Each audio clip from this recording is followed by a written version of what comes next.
Hello, नमस्कार। बहुत बहुत स्वागत करती हूँ मैं लाली वर्मा आप सभी का मैग्नेट ब्रेन्स हिंदी मीडियम में। प्यारे बच्चों, आज दो गुना उत्साह और दोहरी ऊर्जा के साथ मैं आपके समक्ष उपस्थित हूँ। परिवर्तन आपको दिखाई देगा थोड़ी देर बाद कि आखिर ऐसा क्यों, आज मैं उत्साहित क्यों हूँ, देखिएगा। तो मैं लाली वर्मा एक बार फिर से आप सभी का मैग्नेट ब्रेन्स हिंदी मीडियम में बहुत बहुत स्वागत करती हूँ। लेकर आई हूँ आपकी हिंदी पाठ्य पुस्तिका दिगंत भाग 1। जी हाँ, कक्षा 11वीं की पाठ्य पुस्तिका का आज हम शुरू करने जा रहे हैं पाठ 11। पाठ 11 का नाम क्या है? भोगे हुए दिन। लिखा है मेहरुनिसा परवेज जी ने।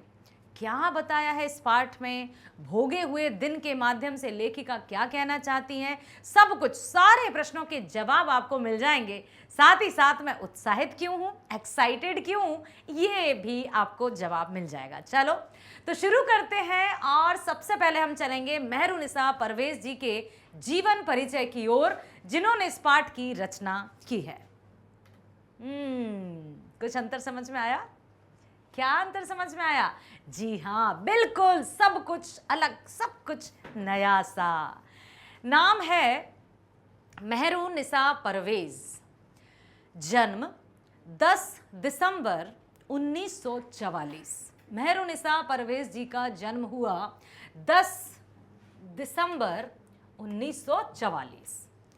जन्म स्थान बहला, जिला बालाघाट, मध्य प्रदेश में। ठीक है, मध्य प्रदेश में आप जन्मी। पिता A.H. खान। अभिरुचि, किस में आपका इंटरेस्ट रहा?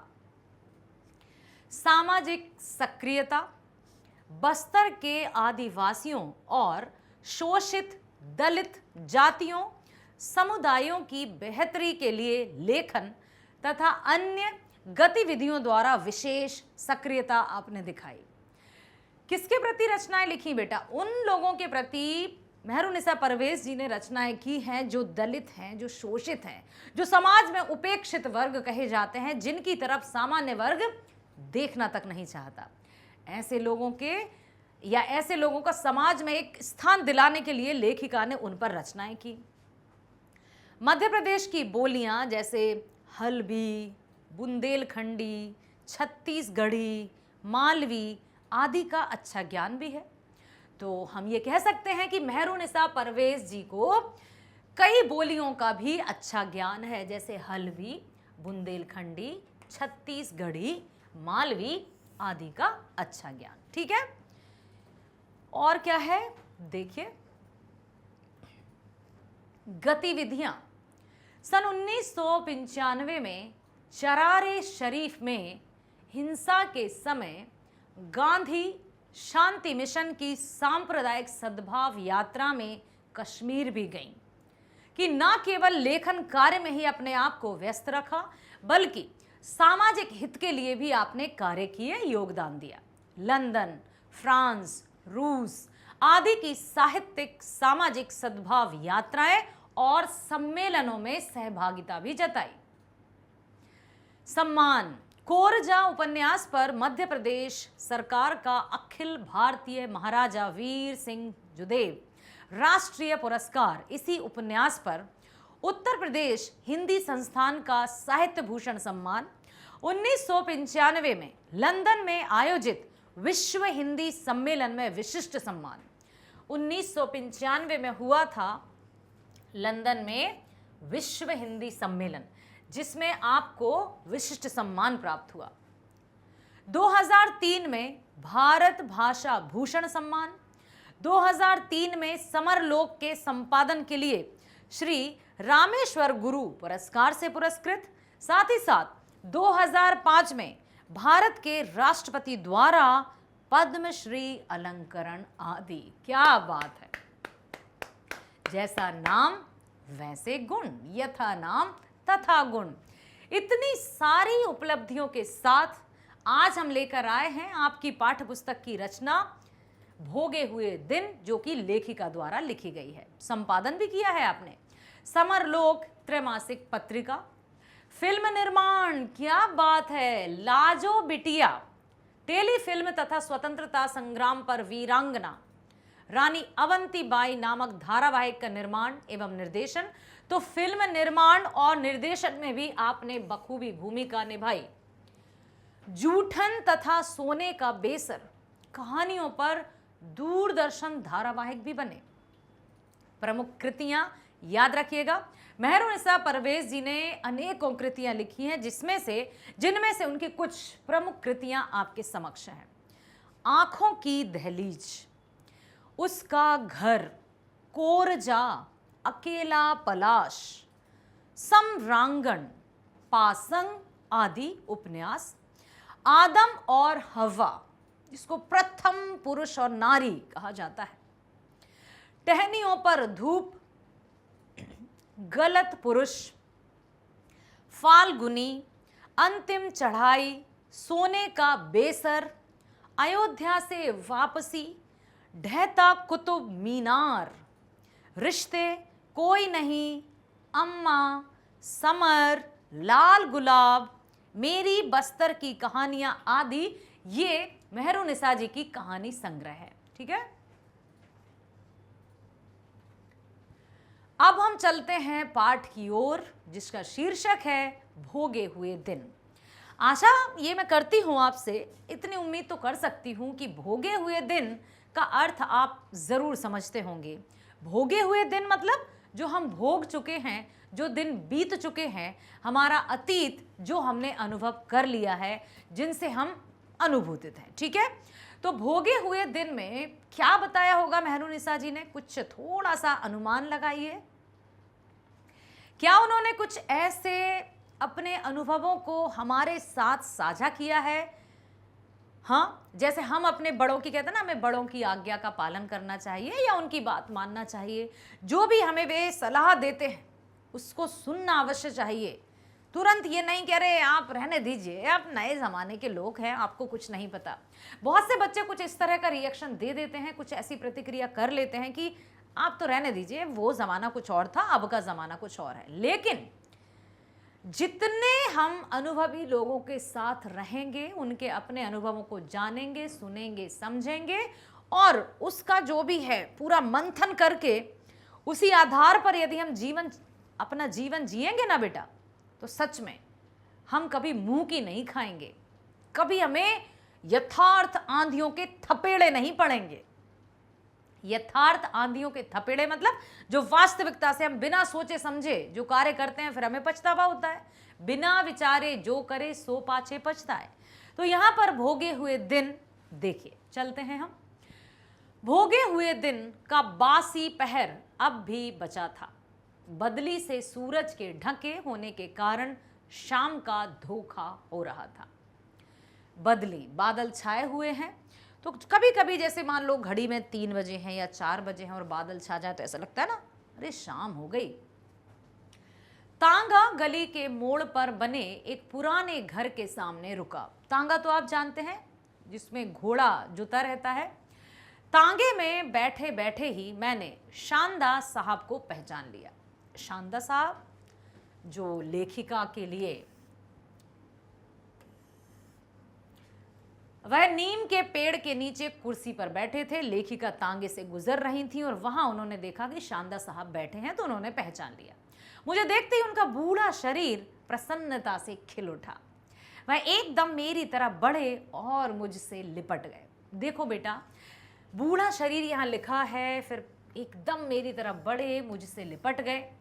कुछ समझ में आ रहा है आपको कि जब वृद्धावस्था, सबसे हमारी पहली अवस्था क्या होती है? शिशु, शैशवावस्था, शैशवावस्था, ठीक है।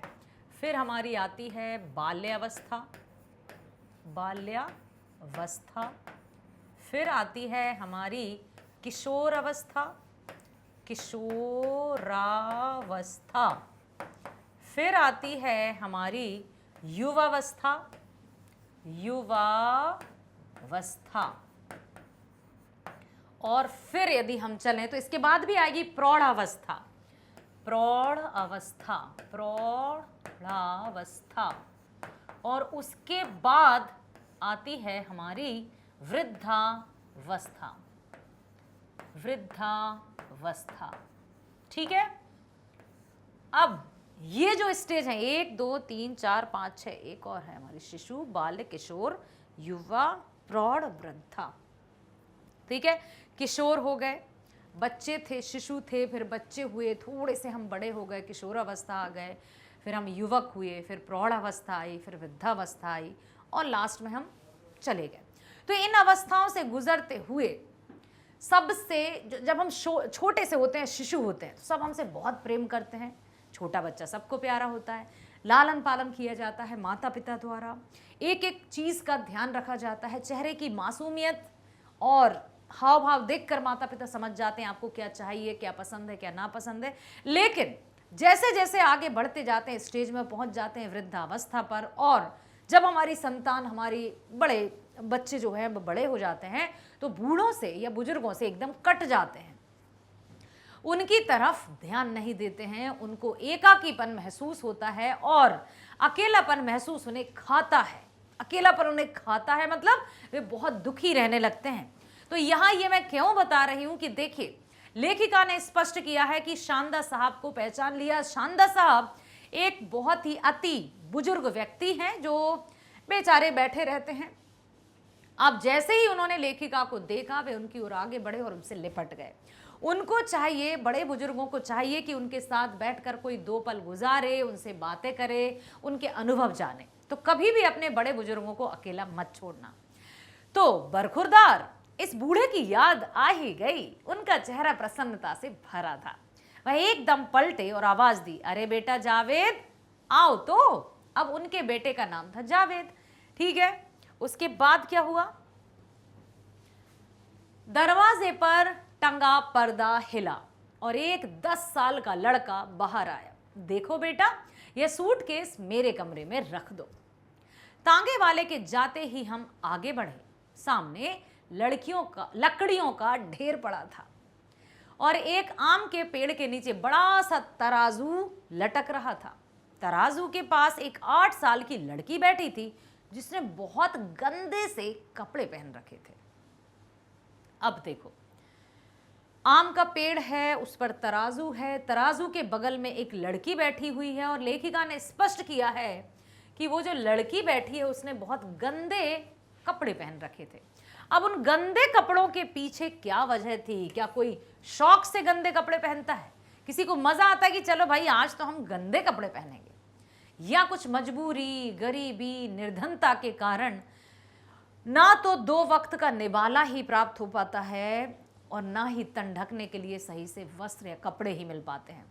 तो यह निर्धनता या उपेक्षित लोगों की ओर लेखिका ने संकेत किया है। उसकी चोटी से बाल निकलकर सारे मुंह पर बिखरे थे।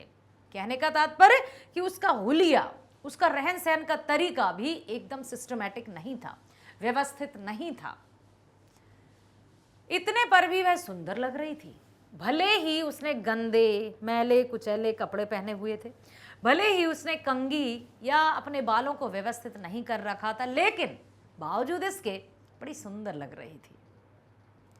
फिर तो आश्चर्यचकित करने वाली बात है कि सुंदरता या अपने आप को सुंदर दिखाने के लिए क्या क्या नहीं करते हैं लोग, लेकिन वहां वो कुछ नहीं। ना तो उसके पास अच्छे साफ सुथरे वस्त्र हैं, ना ही उसको सजाने धजाने का कोई प्रसाधन है, फिर भी वो सुंदर लग रही थी। तराजू के एक पल्ले पर धूप थी, दूसरे में आम की परछाई पड़ी थी। आम की परछाई वाला पल्ला नीचे था, मानो धूप और परछाई दोनों को तौला जा रहा है। अब देखो कितनी बारीकी से, कितनी सूक्ष्मता से लेखिका ने स्पष्ट किया कि आम पर एक तराजू टंगा हुआ है। अब यहां पर देखो, जैसे आम का पेड़ है, ठीक है, आम का पेड़ है और उस पर एक तराजू लटका हुआ है, ठीक है, दिखाई दे रहा है। इस तरह से एक तराजू लटका हुआ है, दिख रहा है ना ये तराजू। अब एक में है धूप और एक में है छांव। छांव वाला जो पल्ला है वो थोड़ा नीचे की ओर झुका हुआ है, ठीक है, हम इस तरह से दिखा दें तो ये नीचे की ओर झुका हुआ दिख जाएगा। अब तराजू के एक पल्ले पर धूप थी, दूसरे में आम की परछाई थी। आम की परछाई वाला पल्ला मतलब छांव वाला पल्ला और धूप वाला पल्ला जैसे तौला जा रहा है, ठीक है। ये सब लेखिका बड़े सूक्ष्म बारीकी से गहनता से देख रही हैं, ऑब्जर्व कर रही हैं, अवलोकित कर रही हैं। हम लोग लंबे और सूने बरामदे को पार कर रहे थे। शानदा साहब लकड़ी के सहारे चल रहे थे। बुजुर्ग थे, अपने बल पर नहीं चल पा रहे तो एक लकड़ी के सहारे चल रहे थे। उनका शरीर बहुत भारी था, कहने का तात्पर्य कि अच्छे मोटे ताजे व्यक्ति थे। बुढ़ापे का बोझा उठाने में उनके कंधे असमर्थ थे।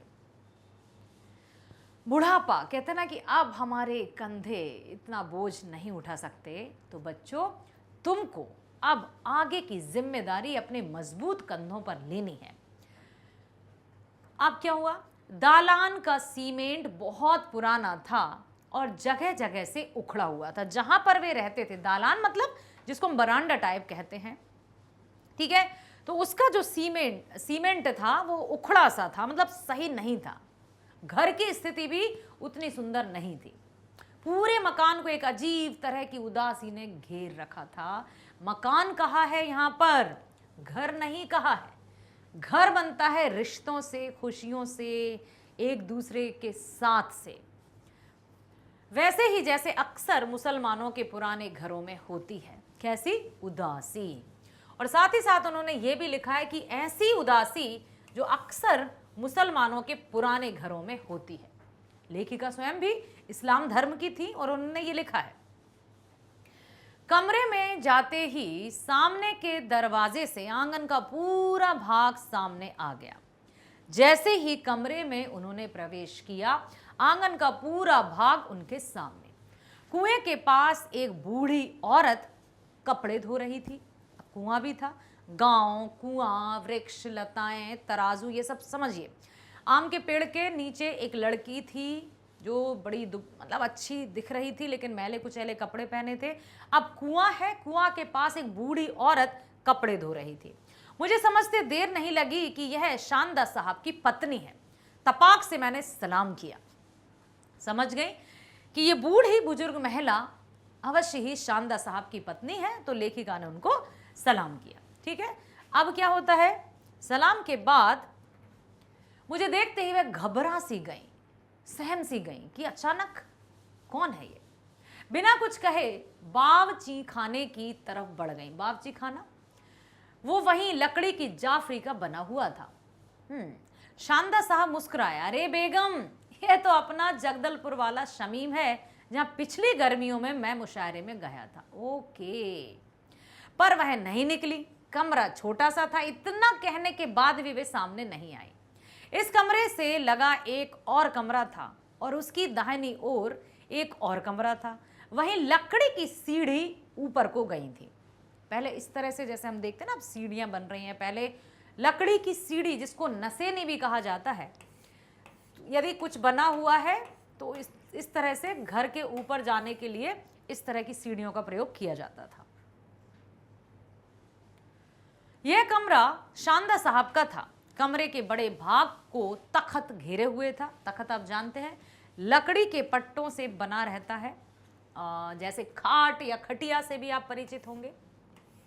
ठीक, जैसे ये मान लीजिए ये खाट है जो इस तरह से बुनी हुई होती है जूट की रस्सियों से, इसमें पाए लगे होते हैं। ठीक, जूट की रस्सियों से इस तरह से खाट बुनी होती है। तो ये तो हो गई खटिया, इसको हम खाट कहेंगे। खाट क्या कहेंगे? खाट। ठीक है, अब तख्त, यहां लिखा है तख्त। तख्त, तख्त क्या होता है? तख्त होता है इस तरह से लकड़ियों का बना हुआ, लकड़ी ही लकड़ी का बना हुआ, ये लकड़ियों से बना हुआ तख्त है। ठीक है, तो ये तख्त था। कमरे छोटे थे, तख्त बिछा हुआ था। दीवारों में बनी अलमारियों में देशी दवाइयां भी भरी हुई थी। एक पुराने सींग में एक सफेद रंग की गोल अजमेरी टोपी टंगी थी। एक तिपाई पर मेरा सूटकेस रखा था। तिपाई 3 पाए वाला कुछ स्टूल टाइप। ठीक है, तिपाई मतलब 4 पाई तो हम समझ गए, लेकिन तिपाई भी होती है 3 पायों वाला, कुछ इस तरह से होगा। तो उस पर उन्होंने सूटकेस रख दिया।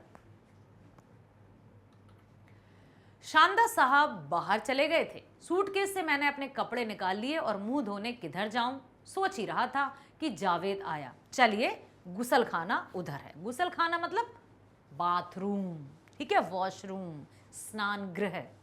गुसल खाना यहां हम लिख देते हैं स्नान गृह, हिंदी में इसको स्नान गृह कहते हैं और अंग्रेजी में इसको बाथरूम कहते हैं, ठीक है, इसको गुसल खाना कहते हैं।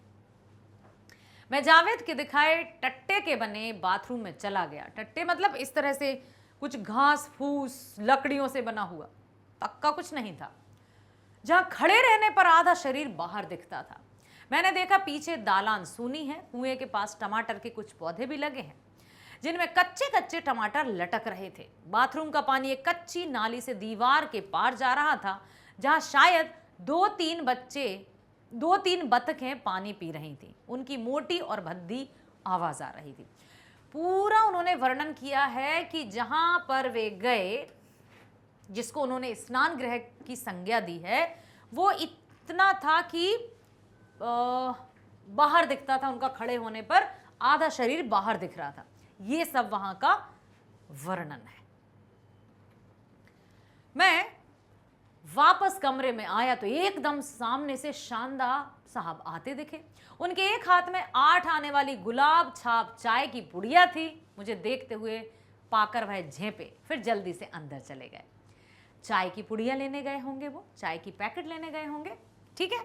तो ये उन्होंने बताया है कि किस तरह से सब कुछ बताया कि वो सक पका गए, जैसे कि अरे इन्होंने मुझे देख लिया कि शायद इनके घर में चाय पत्ती भी नहीं है क्या, तो इसलिए वो थोड़े से जो साहब थे वो हिचकिचा गए कि इन्होंने मुझे देख लिया। फिर भी तराजू के पास बैठी लड़की तौल तौल कर लकड़ियां दे रही थी।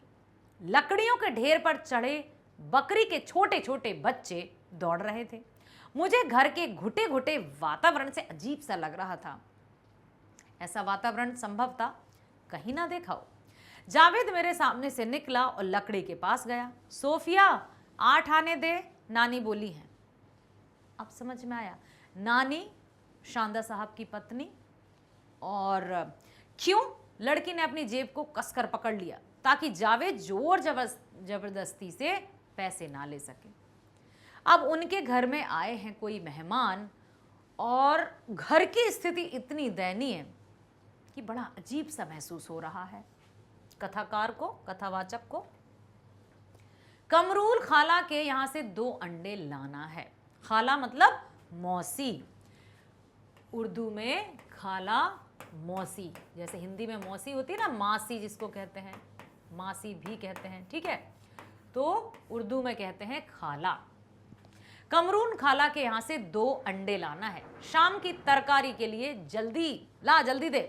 तरकारी, सब्जी।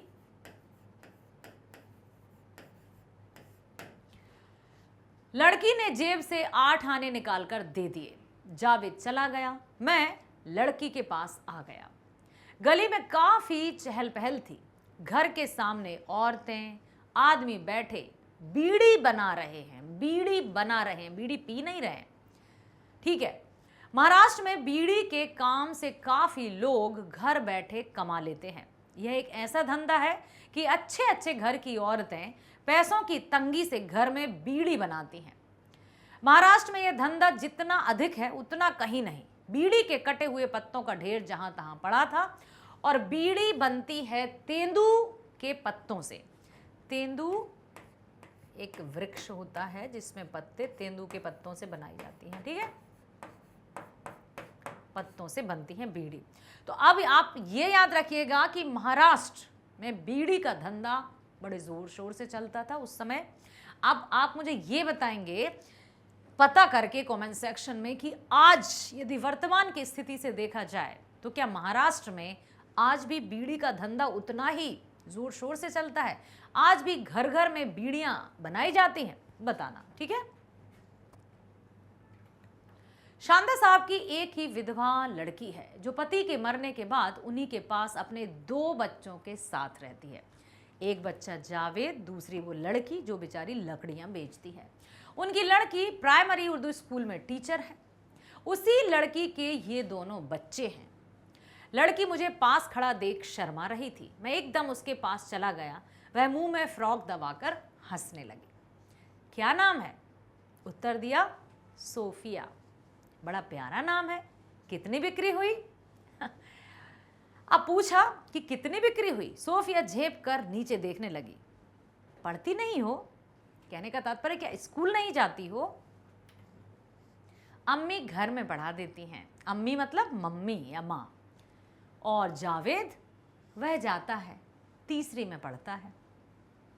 तभी सामने से दो बच्चे लकड़ी लेने आए। सोफिया बड़े ही सधे हाथों से तराजू पर लकड़ियां चढ़ा रही थी। मुझे आश्चर्य हो रहा था कि 7 साल की लड़की को भी समय ने कितना निपुण बना दिया।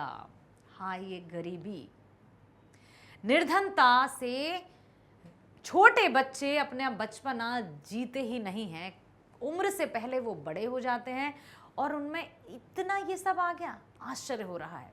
मैंने शानदा साहब के घर के इस वातावरण के बारे में सोचा ना था। हम लोगों ने पिछली गर्मियों में मुशायरा रखा था। शानदा साहब को उसी मुशायरे में अध्यक्ष की हैसियत से बुलाया था और वहाँ पर जब जैसे कोई बाहर मिलता है तो उसकी स्थिति या पारिवारिक स्थिति या जो भी आर्थिक स्थिति के बारे में कोई अनुमान नहीं लगा सकता। ऐसे ही कथावाचक ने भी अनुमान नहीं लगाया कि शानदा साहब का घर ऐसा होगा या आप बेचारे इतनी निर्धनता के साथ अपना जीवन व्यतीत कर रहे होंगे। मुशायरा जैसे होता है ना, कवि काव्य गोष्ठियाँ होती हैं, हिंदी में कविताओं का वाचन होता है, उसी तरह से शायर अपनी अपनी शायरी प्रस्तुत करते हैं तो उसको मुशायरा कहते हैं। शानदा साहब को उसी मुशायरे में अध्यक्ष की हैसियत से बुलाया था, तभी से कथावाचक शानदा साहब को जानते हैं। शानदा साहब के बहुत बुजुर्ग होने से दूसरों के साथ तकलीफ ना हो सोच में मैंने उन्हें अपने घर पर ठहराया था। तभी से मैं इनके बहुत पास आ गया। एक ऐसा ना कि कुछ अनजाना सा रिश्ता ऐसा मजबूत बन जाता है कि वो खून के रिश्ते या कुछ अपने जो नाते रिश्तेदार रहते हैं ना, उनसे भी मजबूत हो जाता है। तभी से मैं इनके बहुत पास आ गया। शानदा साहब हिंदुस्तान के सबसे पुराने शायरों में से हैं। इकबाल और इनका बहुत दिनों का साथ रहा। मोहम्मद इकबाल का नाम आपने अवश्य सुना होगा, जिन्होंने सारे जहां से अच्छा नज्म या तराना लिखा था। मैंने तो सोचा भी ना था कि जिसके नाम से लोग जमा हो जाते हैं, जो उस्ताद माना जाता है, उसके घर का वातावरण इतना करुणाजनक होगा, इतना दयनीय होगा। कभी नहीं सोचा था कथावाचक ने कि जिनके नाम से हुजूम उमड़ आता है, भीड़ एकत्रित हो जाती है, उनकी आर्थिक स्थिति इतनी कमजोर होगी। अंदर कमरे से जावेद मुझे बुलाने आया। अंदर शानदा साहब आराम से कुर्सी पर बैठे थे। बैठो शमीम। सामने के दरवाजे से जावेद चाय और नाश्ते की प्लेट उठाकर लाया। बड़ा लगा अजीब सा कि जिनके घर में कुछ नहीं था, कैसे मुश्किल से वो छोटी सी 7 साल की लड़की लकड़ियां बेचकर एक एक पैसे एकत्रित कर रही है। उधर ना वो स्कूल जाती है और शानदा साहब की बेटी जो कि विधवा है, उसी के 2 बच्चे हैं, वो उर्दू स्कूल में टीचर है। इस तरह से उनकी घर का जो है चल रहा है सब कुछ। बड़ा अजीब सा लगा शमीम को। नाश्ते को एक नजर देखते हुए शानदा साहब बोले, जावेद नानी से कहो वह कश्मीर वाले अखरोट भेजें। जावेद अंदर गया। अंदर शायद पहले ही सुनकर अखरोट निकाल लिए गए थे, क्योंकि जावेद उसी पल अखरोट से भरी प्लेट लिए लौट आया। लो शमीम, यह अखरोट खाओ। मेरा एक शागिर्द है जम्मू में, बेचारा वही भेजता रहता है, वरना मेरी तो इन सब चीजों को खरीदने की हैसियत ही नहीं है। इन दोनों आप कहीं मुशायरे में नहीं गए? मैंने अखरोट उठाते हुए शानदा साहब से पूछा। नहीं, कहीं से तो बुलावा नहीं आया है। फिर शमीम, बूढ़ा ज्यादा हो गया हूं, लोग बुलाते नहीं। शमीम बेटा, आजकल तो गले वालों की ज्यादा पूछ है। जो अच्छा गाकर पढ़ लेता है उसी की पूछ है। हम बुजुर्गों को भला कौन बुलाएगा? फिर खर्च तो बड़ी मुश्किल से चलता होगा। शमीम ने पूछा। हाँ, लड़की कमाती है। लकड़ी की टाल बनवा लिया हूं जिसको ये छोटी बच्ची बेचती है। वजीफा मिलने लगा। मुझे मालूम था इसके लिए शानदा साहब दिल्ली जाते रहते थे। स्कॉलरशिप वजीफा। हाँ, बड़ी मुश्किल से मिल रहा है। एक बार कश्मीर के मिनिस्टर मुझसे मिलने घर पर आए थे। मेरी हालत देखकर उन्होंने कोशिश की तो इस साल से मिल रहा है, जिसको आप कह सकते हैं पेंशन, है ना। बेटा, हम लोगों पर खर्च करना गवर्नमेंट फिजूल समझती है। सरकार को लगता है कि हम जैसों पर खर्च करना फिजूल खर्ची है, बस खुदा किसी तरह से पूरा कर रहा है। शानदा साहब फिर बोले, अरे बेटा, यूनानी दवा में बहुत पहले से देता था, सब पुराने लोग जानते हैं तो इलाज करवाने आते हैं, पर वह भी अब बहुत कम। मशीनों के ज़माने में जड़ी बूटी को कौन पूछता है भला, सब एलोपैथिक, जिसको अंग्रेज़ी दवाइयाँ कहते हैं। जड़ी बूटियों का तो जैसे ज़माना ही चला गया। पहले लोग आते थे, इससे भी कुछ कमाई हो जाती थी।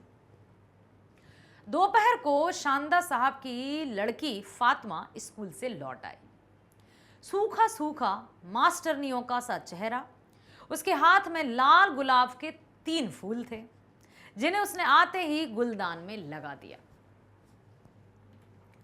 जावेद स्कूल चला गया। सोफिया अंदर जाकर जावेद की ड्यूटी संभाल रही थी और शानदा साहब सोफिया की जगह टाल में थे। अब जो थी वहां चले गए लकड़ी के। वह कुर्सी पर बैठे बकरी के बच्चों से खेल रहे थे। उनकी पीठ पर लगा छोटा सा बेपन धूप में साफ चमक रहा था। उनके पैर बुरी तरह कटे थे। उन्होंने काले रंग की रबर की 2 तरफ से सुराख वाली पुरानी सी चट्टी पहन रखी थी। दोपहर के खाने के बाद मैं भी लेट गया। सोफिया आंगन की तरफ खुलने वाला दरवाजा बंद करने आई थी। उसके छोटे छोटे बाल धुले हुए पीठ पर बिखरे थे, कपड़े भी धुले हुए थे। सोफिया दरवाजा बंद करने लगी। मैंने जानबूझकर आंखें मूंद ली। दरवाजा धीरे से लगाकर सोफिया टाल में चली गई। आंगन में बर्तनों के निकालने की आवाज आई तो ये लोग दरवाजा लगाकर बर्तन मांज रही हैं। शमीम सोच रहा था। जानबूझ के आंखें बंद कर ली कि इन लोगों को शर्मिंदगी महसूस ना हो या असहजता महसूस ना हो। सोफिया के बाहर जाते ही शानदा साहब लकड़ी के सहारे आते दिखे। कमरे में आते ही वह खाट पर थके से लेट गए। सामने दीवार पर धूप की परछाई पड़ रही थी। सामने से सोफिया की आवाज आ रही थी। शायद वह बकरियों के बच्चों को पकड़ रही थी। मैं चुपचाप बैठा कल जाने की सोच रहा था। इन 2 दिनों में मेरा मन इस घर से इतना लग गया था कि जाने की बात से ही मन में पीड़ा उलने लगी थी, जबकि वहां ना धन ना दौलत ना इतनी आओ भगत। फिर भी शमीम वहीं रुकना, वहीं उसको अच्छा लग रहा था। ऐसा लग रहा था कि बस दिल कहे रुक जा रे रुक जा, यहीं पे कहीं, जो बात इस जगह है कहीं पर नहीं, ऐसा उसको महसूस हो रहा था। रायपुर के लिए ट्रेन कब मिलती है? शानदा साहब ने छत की तरफ देखते हुए ही कहा, शायद कल 10 या 11 बजे मिल जाएगी। वह चुप हो गए। गली से शायद कोई तांगा जा रहा था। सामने वाले कमरे की दीवार से जो गली की तरफ पड़ती है, शायद कोई गाय पीठ रगड़ रही थी। उसकी खस खस की आवाज यहाँ साफ सुनाई दे रही थी। कच्चे घर, झोपड़ी कहेंगे, वो भी इतना सा। बेटा, रिश्ते नाते मान सम्मान ये धन दौलत से नहीं आते हैं, आत्मा से आते हैं। शमीम देख रहा है कि वहाँ जो उनकी आर्थिक स्थिति है वो किस तरह की है, फिर भी उनके चेहरे पर शिकन नहीं, कोई शिकवा शिकायत नहीं, और शमीम को यहीं रहने की इच्छा हो रही है। ये कितनी बड़ी बात है। शमीम, मुझे अफसोस है, तुम्हारे लिए कुछ ना कर सका। वक्त बहुत ही बुरा आ गया है।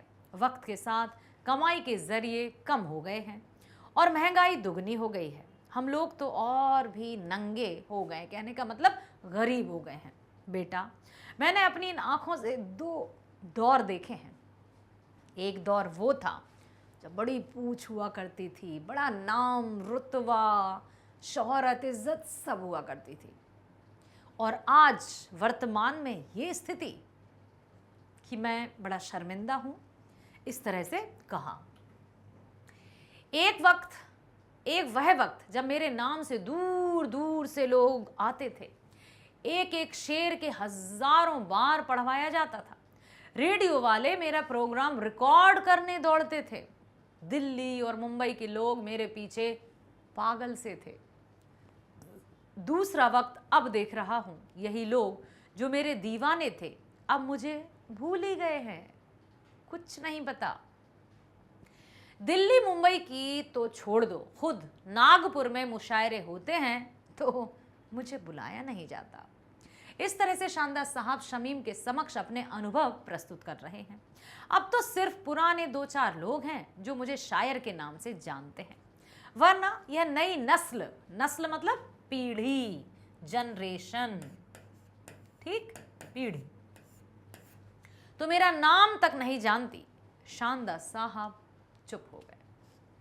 इतना कहकर मुझे लगा शायद उनका गला भर आया है। जब कभी हम बीती हुई अच्छी बातें, तभी तो कहते हैं कि छाया मत छूना। ना तो हमें विगत की जो अच्छी स्मृतियां हैं उनको याद करना है, ना ही बुरी स्मृतियां या यादें हैं उनको याद करना। क्यों? क्योंकि इन दोनों स्थितियों को याद करने से हमारे वर्तमान का दुख 2 गुना हो जाता है। एक बहुत ही अच्छी कविता है, छाया मत छूना मन होगा दुख दूना। सच में ऐसा कहा जाता है कि यदि हमने, मान लो, हम अच्छी स्मृतियों को कब याद करेंगे? जब वर्तमान में दुखी होंगे। एक तो हम वर्तमान के दुख से दुखी, दूसरा उन अच्छी यादों को याद करके दुखी, जैसे अभी आप देख सकते हैं। तभी वह उठे और दूसरे कमरे में से एक छोटी सी संदूक उठा लाए जिसमें ढेरों कागज भरे थे। चश्मा चढ़ाकर वह एक एक खत को उठाते जाते और मुझे पढ़ने को कहते। ये सब खत इकबाल के थे। पढ़ पढ़कर हैरान हो रहा था। सब पुराने शायर ने कितना मानते थे। हर खत पढ़कर मैं आश्चर्य में पड़ गया कि ये इतने प्रसिद्ध, इतने बड़े, इतने इज्जतदार, रसूखदार इंसान थे। शमीम, ये सब पुराने शायर मुझे जानते थे। इनके हर शेर में मैं गलतियां निकाला करता था। पर देखो नसीब की बात, आज मरने के बाद भी यह पूछे जाते हैं और मैं जिंदा खप रहा हूं। मेरी अभी तक एक भी किताब नहीं निकली। क्यों? बहुत दुखी हुए। उनको मन ही मन ग्लानि हो रही है और मन ही मन वे दुखी हैं। इसीलिए शमीम की ये लोग वक्त पर मर गए। कहते हैं ना कि जब कोई, जैसे अभिनेता या अभिनेत्रियों की बात करें, फिल्मी जगत में यदि कोई टॉप पर है और तभी वो रिटायरमेंट ले लेता है तो हमेशा उसकी नाम आता रहता है, अरे वो ऐसे कलाकार, वो ऐसे हीरो, वो ऐसी हीरोइन। यदि कोई फ्लॉप हो जाए फिर उनको कोई नहीं पूछता। तो यहाँ भी कुछ ऐसा ही है कि ये तभी चले गए जब ये शीर्ष पर थे, और मैं, शायर को उस वक्त मर जाना चाहिए जब लोग उसे पसंद करते हों, दीवाने हों। सारी दोपहरी शानदार साहब पुरानी बातें बताते रहे। भोगे हुए दिन। मैं बाद में सो गया था, पर मुझे लगा शानदार साहब व्याकुलता से ही करवटें बदलते रहे। पुरानी बातें उन्हें पीड़ा दे रही थीं। पीड़ा का अर्थ होता है दुख। पुरानी बातें, भोगे हुए दिन उन्हें दुखी कर रहे थे। 3 बजे जब मैं शहर से ट्रेन का टाइम वगैरह पूछकर और कुछ सामान खरीद कर लौटा तो शाम होने वाली थी। जावेद स्कूल से आ गया था और पायरी पर बैठा अमरूद खा रहा था। सोफिया दालान झाड़ रही थी, तराजू खाली लटक रहा था। अब शाम को जब आकर शमीम ने देखा तो नजारा ये था, दृश्य ये था। बकरी के बच्चे मुझे कहीं नहीं दिखे। शायद सोफिया ने उन्हें कोठे में बंद कर दिया था। मैं दालान पार कर कमरे में गया तो आंगन की तरफ खुलने वाला दरवाजा बंद था। मैं तख्त पर बैठ गया। जाने मन की कौन सी इच्छा मुझ पर सवार हो गई और मैं अपने को रोक न सका। उठा और बंद दरवाजे को दराज से झांकने लगा कि देखूं तो क्या है। मैं चौंक पड़ा। शानदार साहब पैजामा घुटनों तक चढ़ाए बहुत धीरे धीरे लड़खड़ा लड़खड़ा कर बाल्टी से पानी लाकर भर रहे थे। उनका सारा शरीर पसीने से भीगा था और वे बुरी तरह से हाँफ रहे थे ताकि मुझे ये पता ना चले कि उन्हें इतना काम करना पड़ता है, इसलिए उन्होंने दरवाजा बंद करके रखा था। सच में इतना ऐसा देखकर शमीम की क्या स्थिति हुई होगी, क्या मना स्थिति हुई होगी, हम सोच सकते हैं। मैं चक्राया सा पलटा तो स्तब्ध रह गया। स्तब्ध रह गया मतलब आश्चर्यचकित,